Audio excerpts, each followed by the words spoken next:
महाप्रभुंकर महामानवीय लीला से शीतरे घोड़ लगी होती पुणी ग्रीष्म जल क्रीड़ा भी करती एवं समग्र मानव समाज को दियंती वार्ता एवं वैचित्रमय सृष्टि रे तांकर जो वैचित्रमय लीला रही निदाग बैशाख से चंदन यात्रा होची अन्यतम।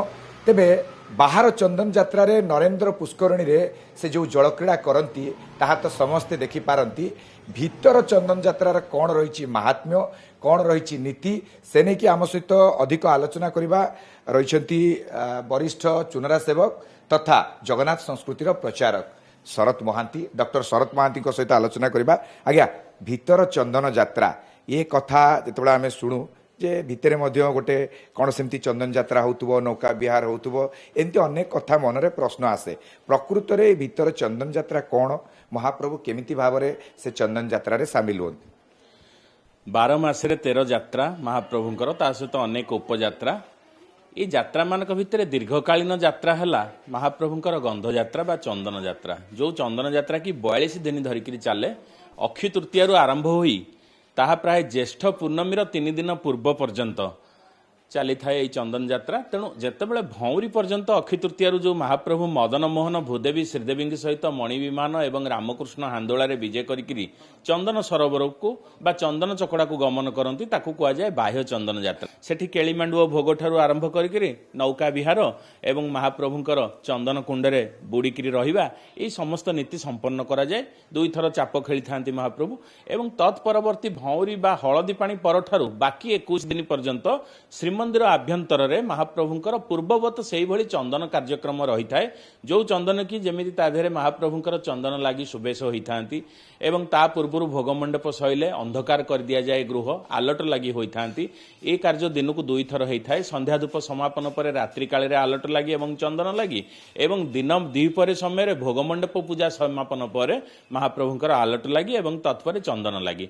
ये चंदन लगी बेश महाप्रभु स्वतंत्र पुष्पमान जी की अलका बोली कहुए मथारे अलका लगी होता है चौसरा माल लगी होता है गभा लगी चूल लगी होता है ये समस्त लगी पेंकाली बाजिकी महाप्रभुंकर अनेक भक्त दर्शन करते विश्वास रही चंदन लगी समय चिंत चिंता मणिकी। तेणु ए समय महाप्रभु जेहेतु शीतलता अनुभव करती जहाँ मागिले ताहा दरखास्त पूरण करती से अनेक भक्त विशेषकर सेवक मानकर श्रीमंदिर रे ए समय भिड़ लगी थाए एवं यही चंदन लगी समय कवि जयदेव रचित गीत गोविंद पाठ करा जाय थाए। 10 अवतार गीत सहित महाप्रभुंकर मंगल गीति गान करा जाय थाए कहीं एथिरे महाप्रभुंकर श्रद्धा रही थाए।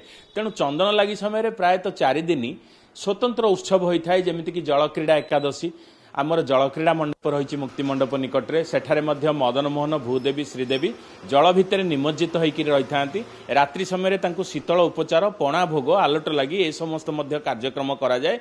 तेणु ये गोटे दीर्घकालीन यात्रा साधारणतः महाप्रभु शीतल उपचार जमीती मानव माने निदाघ समय बा गरम समय शरीर को शीतलता प्रदान करने विभिन्न प्रकार उबटन बा लेप बा माला इत्यादि प्रयोग करिथांती जल क्रीड़ा करिथांती महाप्रभु मध्य सेही भली करिथांती एवं तत्परवर्ती समय महाप्रभुंकर ज्येष्ठ पूर्णिमा जेतेबेले आसी थाए सेतेबेले सीधा सड़क भाव में शीतलांक कूप बा सुना कूपरू 108 गड़ू जल स्नान करिथांती। ये समस्त शीतल उपचार द्वारा महाप्रभु तापरे मानवीय नीला करुथबारु 15 दिन ज्वराक्रांत होता है। ये हूँ महाप्रभुंकर से चंदन नीला बा महाप्रभुंकर शीतल उपचार। बाहर चंदन यात्रा जमती है महाप्रभु नौका विहार कले एवं भितर जो चंदन यात्रा होची जे कह जाए जे 4 थर जमती आपण कहले जे जल क्रीड़ा करती एकादशी रे हो बा अमावास्या रे हो ये को दिन रे जल क्रीड़ा करती एवं ता सहित कौन सब हुए सेठी माने एमती नौका विहार तो हेउ नथियो बोधुए।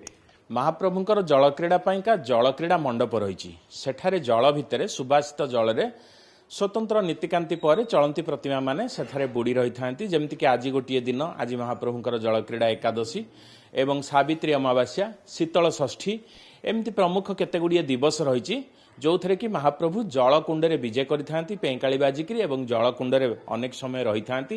ଜଳକ୍ରୀଡ଼ା ବୋଲି ତାକୁ କୁହାଯାଏ।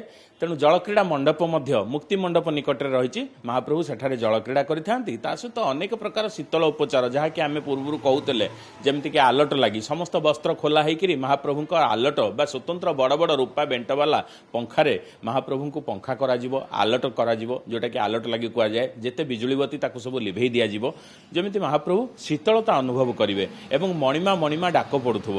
ଇଏ ହେଉଛି ମହାପ୍ରଭୁଙ୍କର ସେଇ ଆଲଟ ଲାଗି ନୀତି।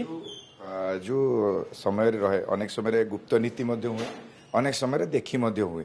ଏ ଯେଉଁ ଜଳକ୍ରୀଡ଼ା ଭିତରେ ହୁଏ, ୟାକୁ କ'ଣ ଦେଖି ହୁଏ ନା ଦେଖି ହୁଏ?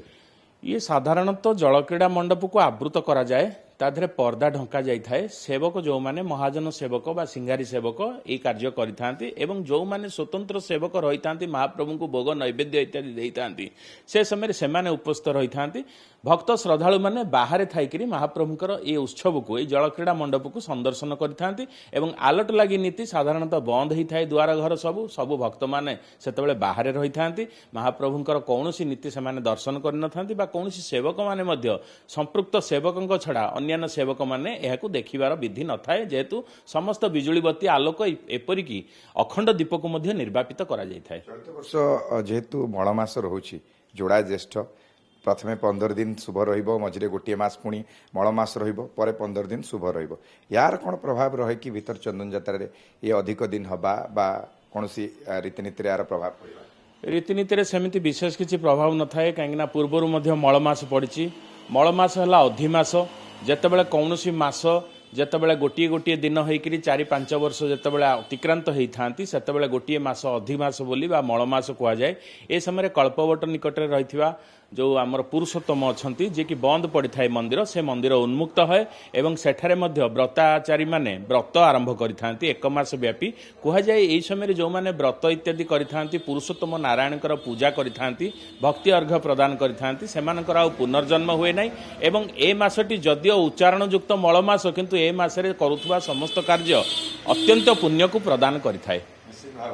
ଅତ୍ୟନ୍ତ ପୁଣ୍ୟକୁ ପ୍ରଦାନ କରୁଥିବା ଇଏ ମଳ ମାସ ଏବଂ ଆରି ଭିତର ଚନ୍ଦନ ଯାତ୍ରା ନୀତି ସମ୍ପାଦିତ ହେଉଛି ଏବଂ ନିହାତି ପକ୍ଷରେ ଯେମିତି ସୂଚନା ଦେଉଥିଲେ ବା ଯେମିତି ଅଧିକ ଆଲୋଚନା କରୁଥିଲେ ଯେ କେଉଁଠି ନା କେଉଁଠି ବାହାର ଚନ୍ଦନ ଯାତ୍ରା ଭଳି ଏ ଭିତର ଚନ୍ଦନ ଯାତ୍ରା ନୀତି ନୁହେଁ, କିନ୍ତୁ ତଥାପି ଏହାର ବିଶେଷତ୍ୱ ରହିଛି, ମାହାତ୍ମ୍ୟ ରହିଛି ଏବଂ ମହାପ୍ରଭୁଙ୍କର ଦ୍ୱାଦଶ ଲୀଳାର ଅଂଶବିଶେଷ ଭାବରେ ଯେତେବେଳେ ଚନ୍ଦନ ଯାତ୍ରା ପରିଗଣିତ ହୁଏ, ତା ଭିତରେ ଭିତର ଚନ୍ଦନ ଯାତ୍ରାର ମଧ୍ୟ ସ୍ୱତନ୍ତ୍ରତା ରହିଛି ଏବଂ କେଉଁଠି ନା କେଉଁଠି ଯେଉଁ ଶୀତଳ ଉପଚାର ମହାପ୍ରଭୁଙ୍କର ହୁଏ, ଇଏ ଗୋଟେ ମଧ୍ୟ ସମଗ୍ର ମାନବ ଜାତିକୁ ବାର୍ତ୍ତା ଯାଇଥାଏ।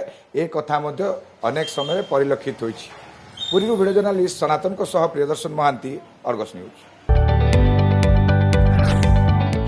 जदि आपंक आम भिडी भल लगा तेब आम चैनल को लाइक, शेयर और सब्सक्राइब करने को जमा भी भूलु नहीं।